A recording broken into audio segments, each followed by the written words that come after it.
What's going on, guys? Captain Cody Davis here. Welcome back to Tight Splice Charters. Hanging out here in the living room, trophy room, pool table room, what have you. And just wanted to do some catching up with you guys and try to shoot a video because it's definitely been a good little while since my last one. I think my last video was my tour of what we call the tree house out here on Lake Okeechobee. And I got a lot of positive feedback from that. A lot of people liked it, thought that was super cool. And the video before that was just basically me giving you guys a fishing report and my major league fishing predictions, which I was not off by very much, in the grand scheme of things. I think I guessed 87 pounds, and it was 83 pounds that won it. And, all the guys in the top three, they lost some real big fish at the, on the final day.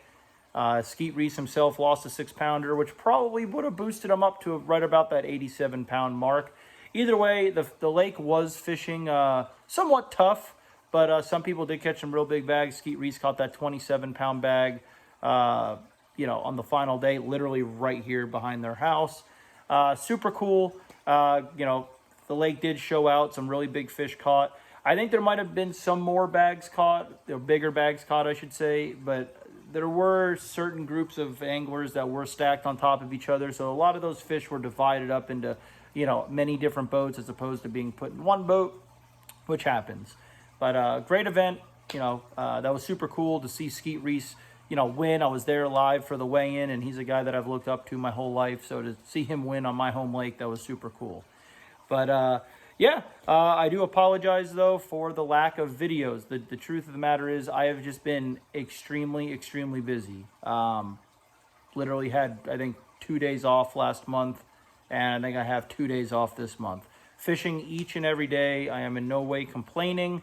We're in the heart of busy season right now. I'm taking all I can get. I enjoy every minute of it. So thank all of you that are finding my videos, contacting me, and booking a trip. And, this isn't trying to, hook, line, and sinker here. I mean, if you guys are tossing around the idea of coming down to fish with me, definitely call a lot sooner than later because I don't have many days available, especially, from now through April, or through May, I should say. After May, we do get into our slow time, but as we'll talk about here in the video, that could be a really awesome time to come out here in the summertime. So, definitely give me a call, get those deposits in, and I'll be more than happy to take you guys and show you Lake Okeechobee. But like I just mentioned, I've been so busy. Oh, let me backtrack real quick. As far as contacting me, I've been getting a lot of, not issues, I wouldn't call it with this, but if you guys contact me to book a trip, if you text me or leave me a voicemail, I've got it. The thing is, when 90% of the time I am out on the water and I'm not going to respond to you. I'm not going to open a text or listen to a voicemail until I am in this house, sitting in my office with my calendar in front of me with a pen in my hand.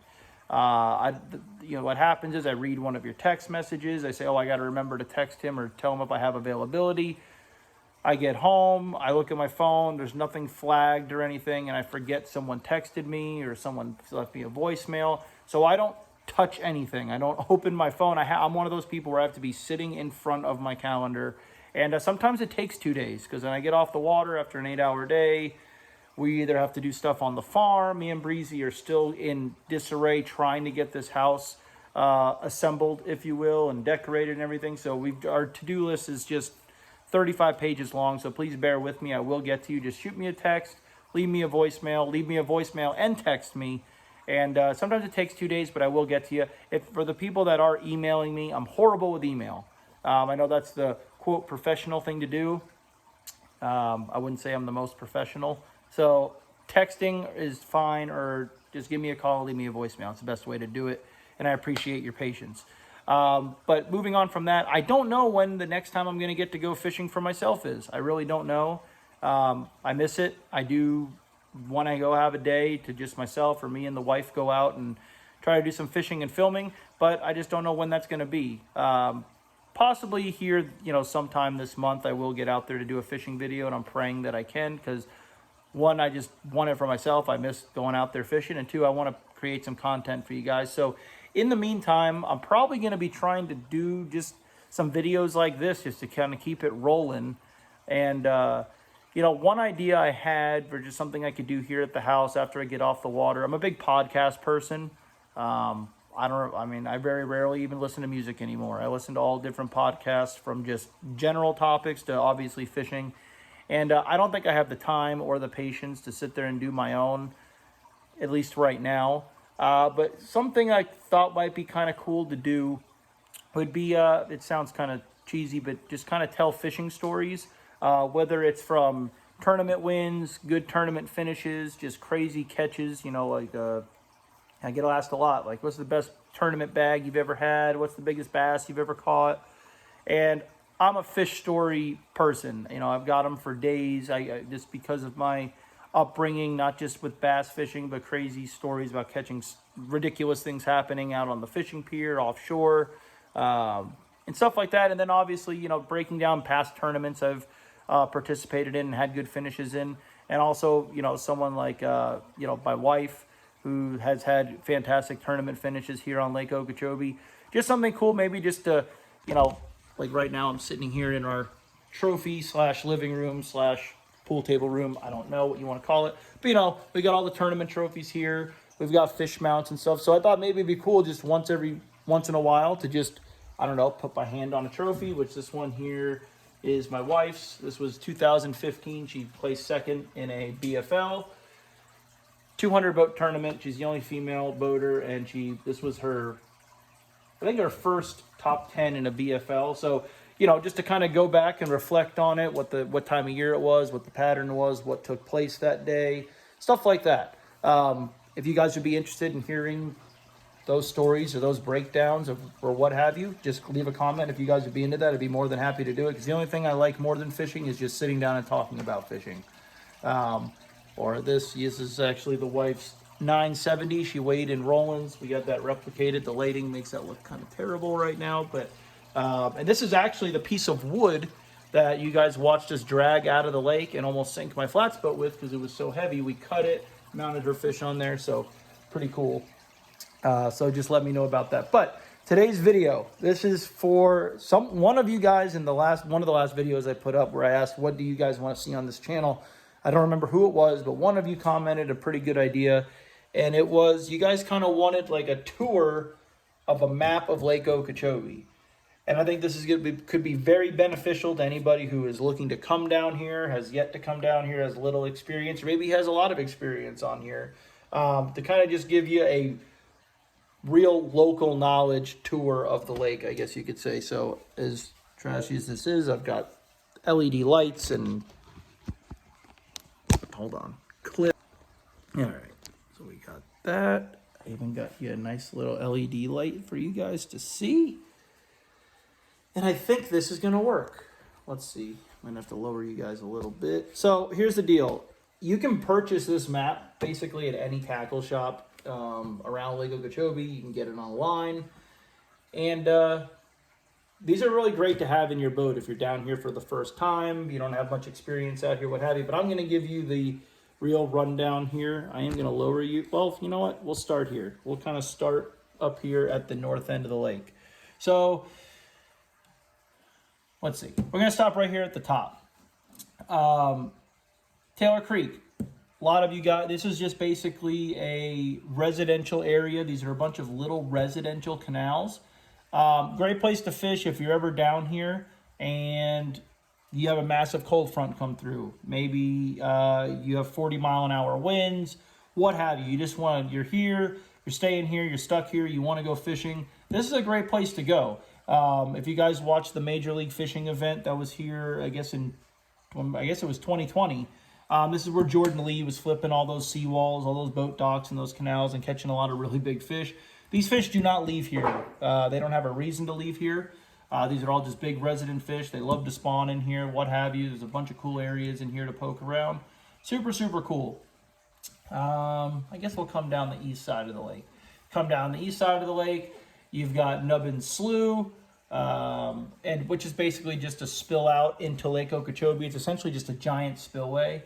One thing I am going to tell you about this whole east side of this lake here is be careful. This whole thing is just solid solid rock bottom. And when I say rock bottom, I don't mean like dent your prop. I mean rip your motor, clean off the transom of your boat.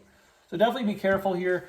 Up here around Nubbins and Henry Creek and all that, there's really not very much to fish. Really all there is, as of right now, just large expanses of buggy whips or isolated round reeds, things like that. Don't get me wrong, there are giant fish and giant bags that are caught in and around this area.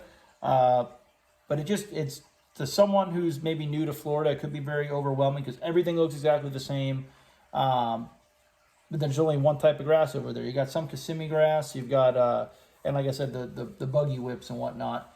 When you run over here, if you're running from the river or you're running from the main lake to go in there, you will see almost like an outside grass line. Take your time and do not run right across that because that is what we call a reef. That Kissimmee grass is growing on 60,000-year-old solid rock. That is what's going to take your motor off. Excuse me. So you're going to come down here. You're going to come to an area called J&S. This is I believe it's actually a fish camp, an RV park in here. This area here is, I don't want to say world renowned, but this is a very popular, very well-known area. It's really an oasis over here because it's the only somewhat marshy, grassy area on the whole east side of the lake. A lot of big bags are caught over here. When you get those nasty northeast winds, a lot of times this is clean, obviously being in the northeast corner of the lake. I do not spend very much time over here. I'll be the first to admit it. I very rarely ever go north of the Kissimmee River, which is right here, which we'll get to. But there are giant fish caught over here. There's a lot of big crappie caught over here. A lot of crappie fishermen favor this area.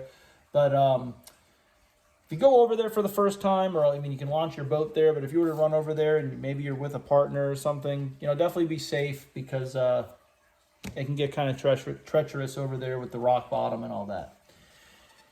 You're going to run, if you come straight down this, there is a marked channel. I've ran this run here very many times. I wouldn't say it's the best marked channel out there, but it is marked. Be sure to stay in the channel when you are running down the east side of the lake. You will get, I'm telling you, when I say that there is some serious rock, you can be in a world of hurt really, really quick. All right, so you run down here, you got Port Mayaca, which this is where the lake actually spills out to go to the east coast of Florida. Again, really very barren over here on the east side of the lake for some reason. There's just no grass that grows over there. The only thing that's going to grow are the round reeds. Sorry about that. And the Kissimmee grass. You will have some Kissimmee grass. And like I said, these fish, there are fish that do live here. Water's a lot of times is somewhat dirty. But you can get out over here on this whole entire east side during the shad spawn and stuff. And you can catch a ton of fish. You get all the way down here. Try to lower you guys down here a little bit. Dang.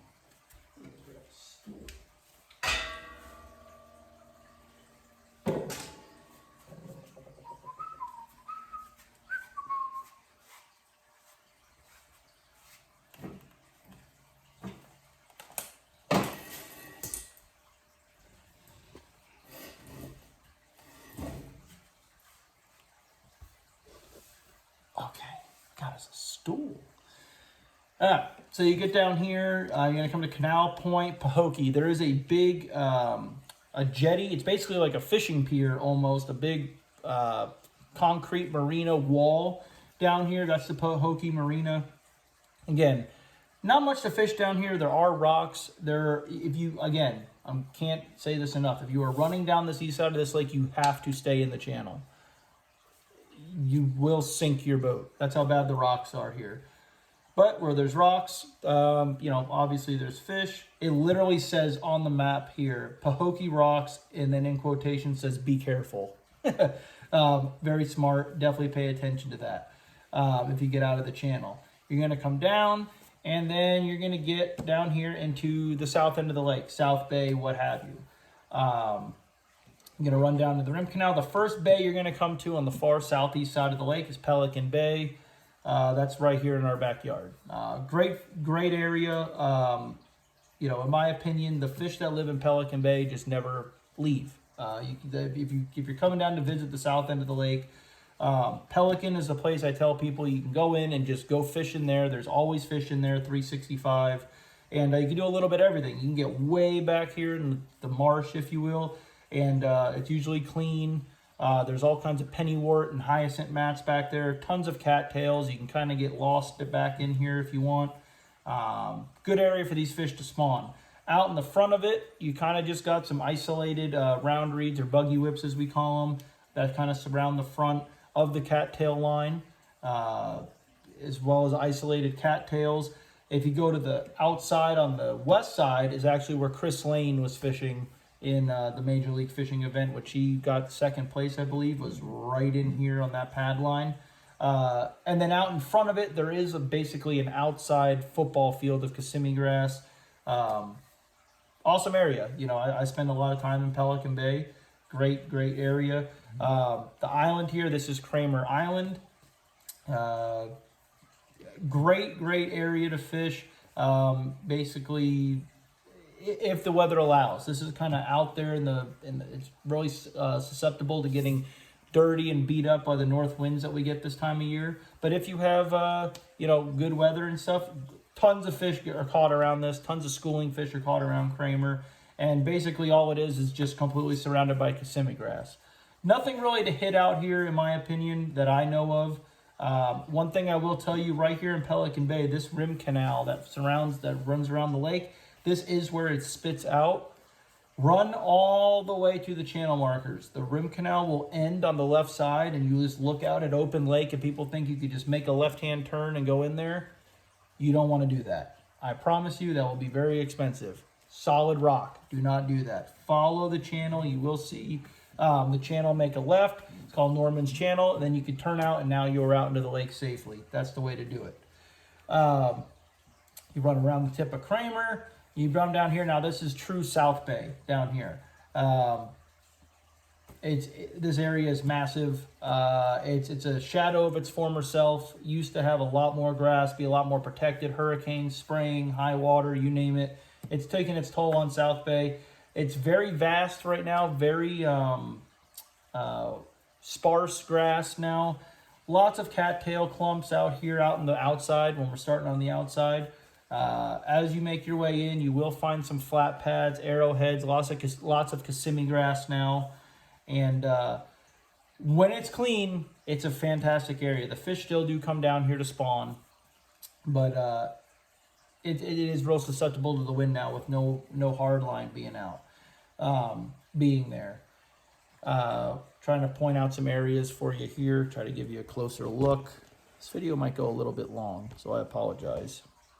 All right, so South Bay, we'll start right here in the rim canal also. You got Slim's, which is campground, little tackle store, what have you.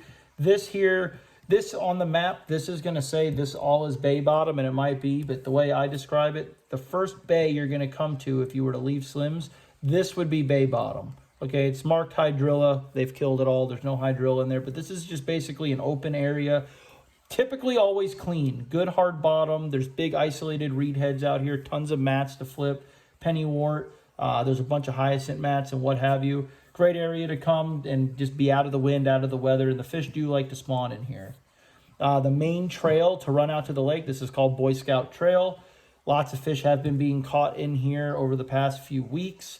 Cattails on both sides. And then when you run out, if you get out to the open lake and you make a right, you're going to be in basically a flat pad field. And if you make a left, that's when you're getting into all those cattails, Kissimmee grass clumps, things like that. If you wrap around and you keep coming down, this grassy island here is what we call grassy. You're going to come down into here. This is what you hear of as Buzzard's Roost. Okay? Back here down in basically the dead bottom of South Bay, if you will. It's all basically looks the same. Some Kissimmee grass, some pads, some arrowheads, some cattails. You'll see a big wooden post out there, Buzzard's Pole. That's how you know you were down there. Great area for the fish to spawn. Again, though, without the hard line that we used to have, it is very susceptible to the wind, and that can get very dirty too. But if you are lucky enough to get down here and have stable weather where this water does clean up, amazing area to fish.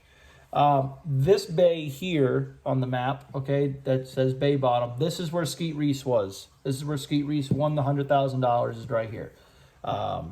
This is called, we call it Houseboat Cut. That's what I call it. I don't know exactly what the real name of it is. All us locals call it houseboat. Basically just a giant open bay. It used to be filled with hydrilla. It used to be a really great area to fish, but when all the hydrilla died, it's kind of been left alone, and that's why I think Skeet Reese did so well there. There's a couple, there's a lot of isolated buggy whips, isolated flat reeds out here to fish, and a good area. It's usually pretty protected from the wind as well. From there, you're gonna run, you got what we call Barge Canal, which is where that giant piece of wood is from. That's what used to be a dock for in there in Barge Canal. You can run out that. A lot of times it gets blocked up. This canal is very famous for being blocked off from blown in debris. You can kind of see there's a picture here on the map of like a big dead cattail island. Stuff like this will blow in with the wind and block this canal up. So that's the only thing you really got to worry about there. Move up, you got Ridda Island. A lot of my YouTube stuff that you guys see of me, some of the big fish I catch, a lot of them are here around Ridda Island. One of the only few islands here on the lake, and not much to it anymore either. This high wind, spring, and hurricanes have really done a number on the south end of the lake. Used to be a big, what we call a hay field, same thing like South Bay, full of needle grass, full of, clean water. And now, again, Kissimmee grass. There is some needle grass growing up here on the tip of the northeast corner. And there is some down here on the what would it be? The southwest corner. There is some there. But all around the edge of this is fantastic, especially as it warms up. A lot of times the bluegill will spawn around Ridda in very, very large numbers. And obviously when they're spawning around there, you got a lot of big fish showing up there also. So Barge Canal, Ridda Island, you got the west side of Ridda. And then we call this 92, which is a channel marker that comes, or 94, I'm sorry, there's a channel marker that comes out here. But that's just basically a blank area. Not much there. A lot of Kissimmee grass, a few things of round reeds there. But as far as that, that's pretty much wide open. Make your way here. This is what we call Bear Beach. Bear Beach is a channel. Okay, you can kind of see it is clearly marked here. I don't know what the purpose of it was, but there is a channel that you can run from the rim canal and run out into the lake safely when the water's low for the most part. When the lake gets to be about 12 foot, I would not run this channel out into the lake. It can get really sketchy, solid rock bottom here. Okay. On either side of the channel, tons of Kissimmee grass. Again, when the water's clear, a lot of big fish get caught there as well. Basically, fish get caught all over this thing, so I'm kind of going to stop saying that there's fish here, there's fish here. There's fish all over this lake. But great area right there. You're going to move from Bear Beach. This, you end up in what's called the East Wall. All right. Again, used to be, this is where Ish Monroe actually won the Power Pole Slam back in 2012, flipping the jig when you had like 36 pounds or something the last day. This is where it was. Famous area right outside of Clewiston. Fish love to come in here and spawn. It's good hard bottom here as well. And for some reason, East Wall's a little bit shallower, I feel like. It's probably a foot shallower than everything else around this area of the lake. So, when the water starts really dropping, I feel like a lot of times this will stay a lot cleaner than everywhere else around it, even though the hard line is pretty much gone. Right on the west side of East Wall, there is a little pocket, if you will, and that is what we call Coop Bay. A lot of my YouTube videos have been filmed in there. Solid hard bottom, great area for the fish to spawn. And then you're in Clewiston. You got Roland and Marianne Martin's Marina right here. All of you guys I'm sure know about that if you guys watch Scott Martin's videos and everything. There's his marina. And then you got the Clewiston Channel that runs out. Here's the deal, guys. All right, here's what we're going to get into here. If you were to leave Roland Martin's Marina, you go through the locks and you run straight out the channel. It is clearly marked. It's a shipping lane. All right, it's a distinct channel. There are, and I'd have to do a video on it, but there is one marker that is different than the other where there is a cut if you wanted to run north out of the channel where you can make a left and run up the north side of the lake. I'm pointing at all kinds of stuff and you guys can't even see it. Hold on. All right, so if you wanted to run out this channel and make a left to run up here and fish all this, there is a distinct marker right here. It's actually marked on there. That is a cut. That is what you want to run. Out here, you can see it says spoil islands and rocks. A lot of people, they just run through these big islands. Do not do that. That is solid rock. That is not a fun time. Out here, you can see it says Rocky Reef. Okay, if you're looking at this map with me. This would be a great idea for you just to order this map and then rewatch this video while I'm pointing at everything. But this says Rocky Reef. When they dug this channel, what do you think they did with the rock? Do you think they carried it out of the lake? Absolutely not. That's too much work. They just dumped it 3 feet on the other side of the channel. Okay? This is where bad things happen when people cross the lake and to come to the south end or run around out there thinking it's wide open. It's not. You can see here, this water's 9 foot, this water's 2 foot. Okay, and this is at a 15-foot lake level this map is made with. So you get down here in a 13-foot lake, that's bone dry, or maybe has an inch of water on top of it. You can't see it. This reef runs from here all the way across. So definitely be careful here, all right? If you were to run through, there's an area called Hole in the Wall. This is Hole in the Wall. You can see where the channel comes through. It should be on your GPS unit if you get the Lake Master or whatever. It should mark it. This is how you have to run to go through it. Don't try to finagle your way through it. You're just going to ruin everything you've worked for on your boat. Really bad stuff. All right, so you leave the channel. Right outside the channel, to the left, is what we call the West Wall. Community hole, fantastic area. Tournaments get one in there basically almost every month. Just a great area. Huge expanse of water. You got a lot of outside Kissimmee grass, and you can go way back up in here into the marshy areas where there's cattails, needlegrass now. And it's good hard bottom, so the fish love to go in there and spawn. I think this is where 3rd, 4th, 5th, 6th, 7th, and 8th place came in the Major League Fishing thing. They were all right on top of each other right there, and that's where I thought the tournament could have been won. Again, really hard bottom. There are boat trails that run through here in the Kissimmee grass. If you're, depending on the lake level, if you're in a boat trail, you're probably okay. But I would stay on the outside once the lake got to be about 12.5 foot. That kind of goes for everything on the lake. Once the lake's at about 12.5 foot, definitely stay on the outside. Don't try running all these back boat trails. You're going to run further up in here. There's something on here that's not marked. That's what I mean by local knowledge. As you get to basically the far north end of the west wall, you're going to run into what's called the hog pen.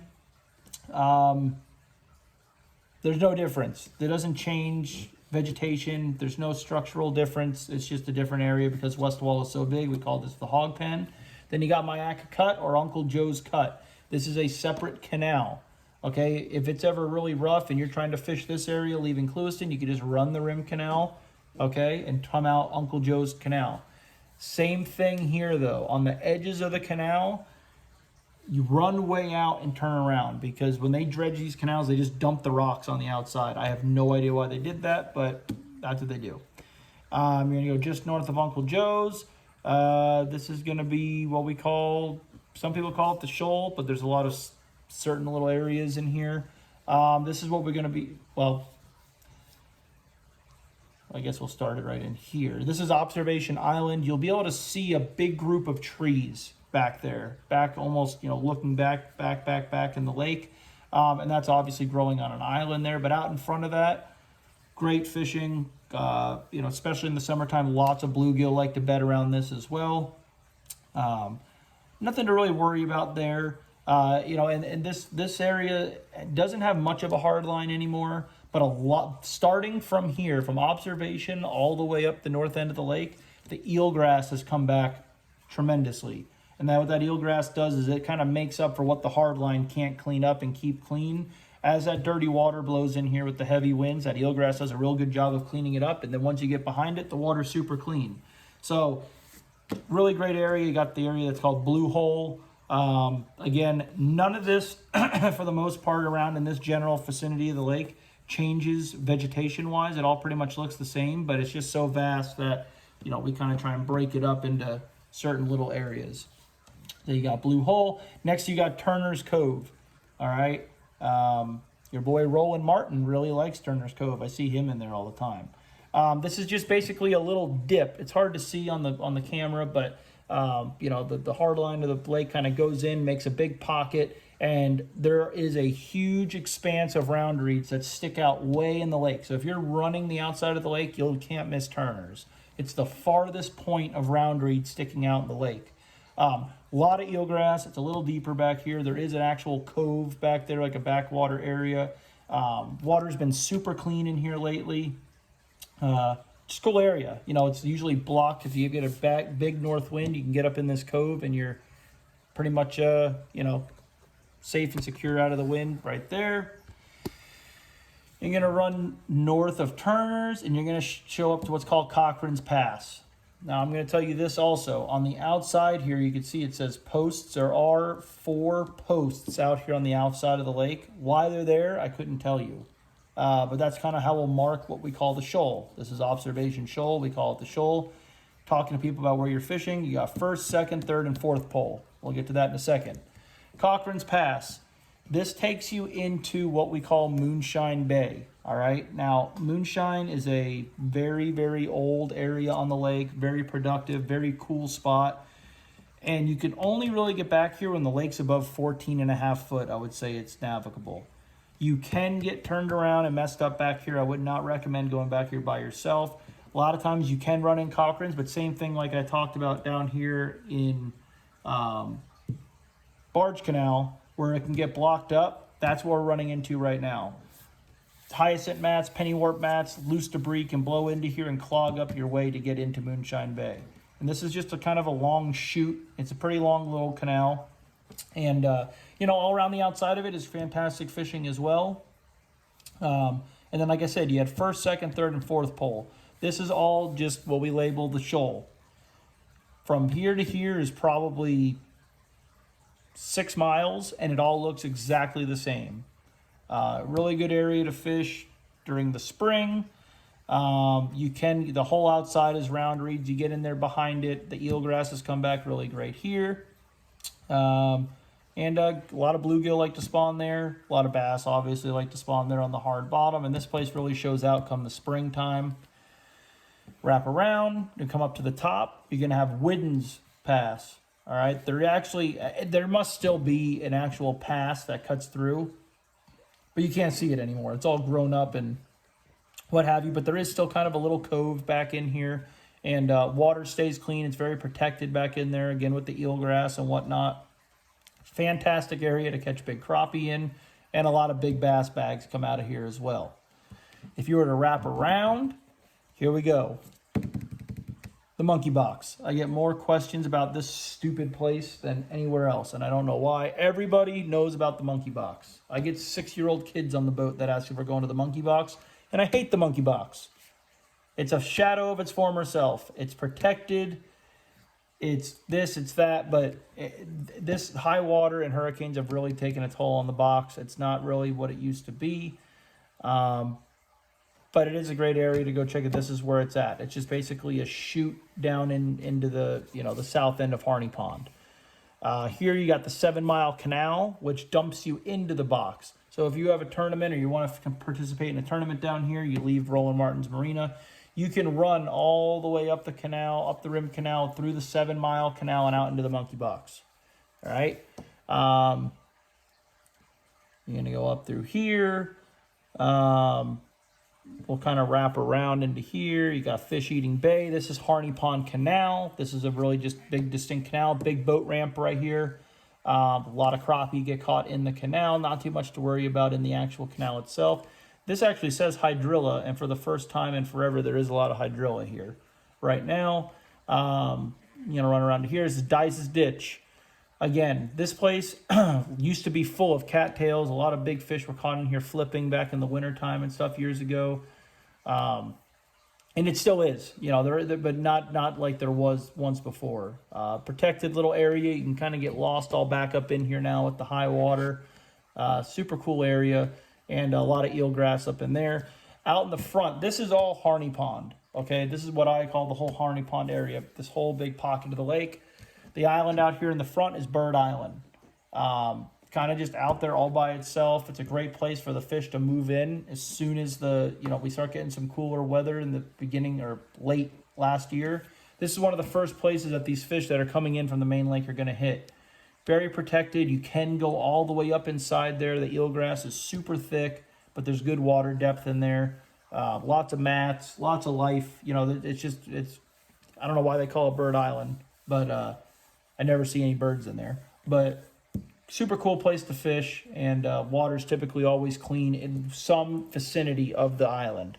It's a pretty big island, okay? So if the wind's blowing out of the east, typically the west side's clean, vice versa. You get what I'm saying? Up through here, Dice's Ditch, this little thing is not even really, well, I guess it is marked. This map does a pretty good job. This little bow in right here is what we call Worm Cove. Not much to talk about there, not much to hit, not much to worry about. But definitely a cool little area. This is called Horse Island. There is some rock activity out here that you do not want to get too close in, so just be careful here if you are running the lake and, if the water's low. Once you go past Horse is a pretty big area. This is Indian Prairie Canal. Raise you guys up some more. Indian Prairie Canal. Okay, there is a boat ramp back here. Very good area to fish, especially in the spring and the summertime. Crappie, bass, bluegill, everything gets caught around here. It all pretty much looks the same. A lot of eelgrass, a lot of clean water back here. Very good area for these fish to come in and spawn. Some of the best spawn activity I've seen in the past couple of years has been in Indian Prairie over the past year and even this year. Tons of spawning fish right now. This canal right here is a sleeper.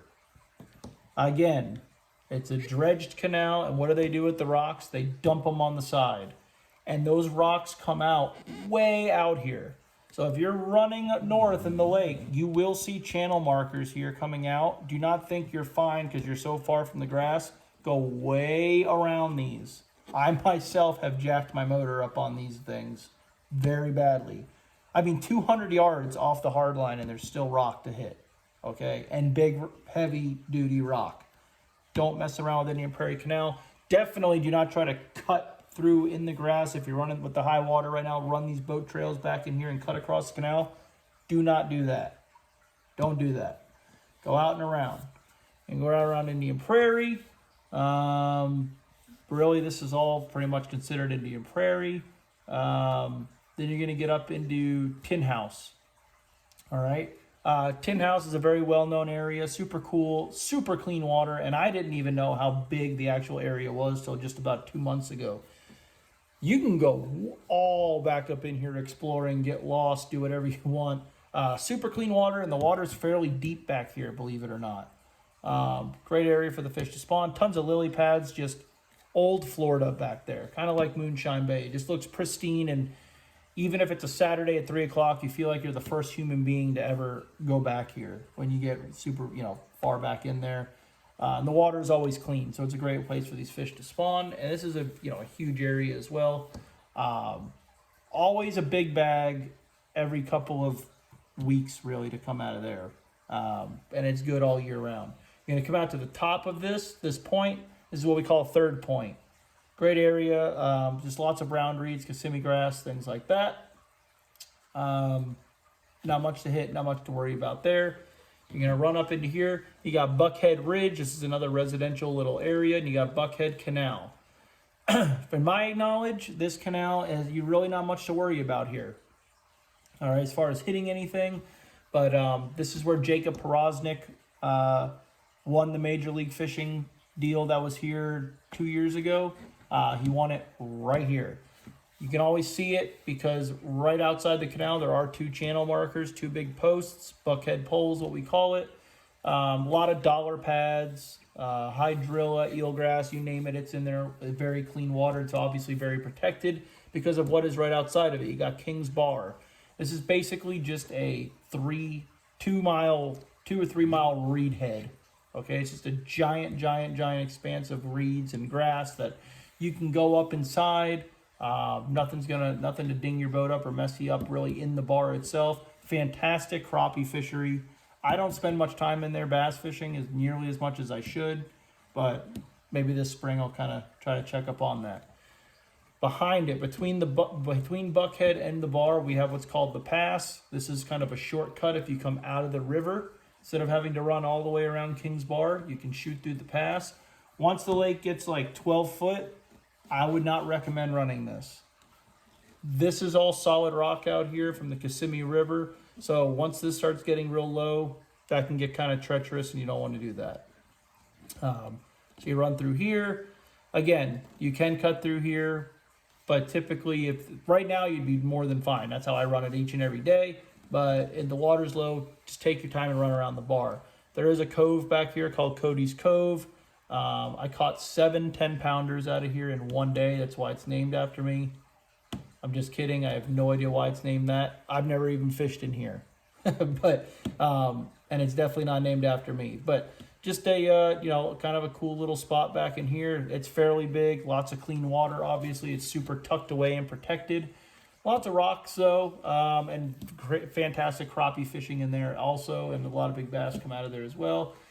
You got the Kissimmee River. There is a boat ramp right here, the Scott Driver boat ramp, and then Okatani boat ramp on the other side of the bridge. Huge boat ramps, huge parking, huge everything. You got the Kissimmee River here, super deep. Totally safe to run, nothing to hit. And there are 2 or 3 spillways up here at the top, which you guys can't even see. There are 2 or 3 spillways up here at the top, which produce big fish as well, especially when they're running. And, obviously a ton of crappie fishing here. And then last but not least, you've got what we call Little Grassy or Eagle Bay. I don't spend too much time in here, but giant bags of fish get caught in this whole vicinity here. Just be careful running in there. People tell me I have nothing to worry about. Just run up in here and lay down. And then when I put my power poles down when I'm in there, they just sound like they're dragging across an asphalt road, concrete. Okay, so if you're going to go up and fish in this whole general vicinity of the lake, definitely just idle in and take your time and don't just run in there on pad and come off because you're going to hurt yourself. What am I at? Holy shit, dude. It's going to be like an hour video. So that was a whole tour, somewhat, of Lake Okeechobee on a map. So I'm out of breath.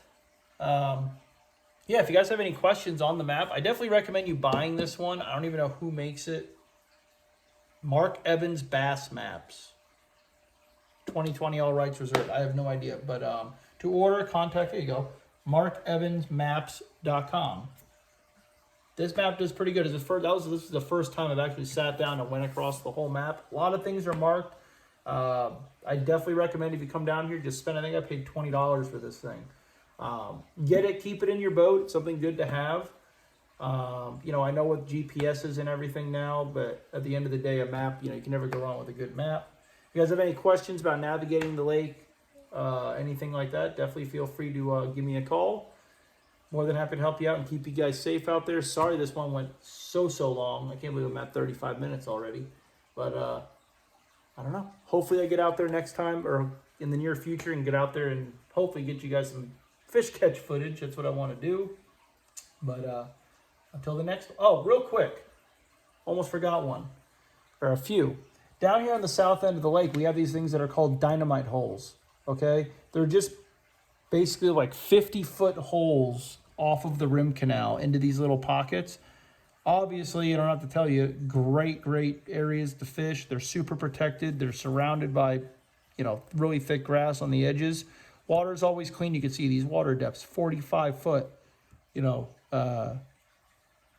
28 foot, the deepest water in the lake. And they're all these little ones they're marked perfectly here on this map, and they're just right off of the rim canal. I don't know, something you guys might want to check out, all you deep water guys. But that's it. I appreciate you guys watching. I appreciate you guys subscribing. I appreciate you guys calling and booking trips. Sorry this one was just a super long rant. But I'll catch you guys on the next one.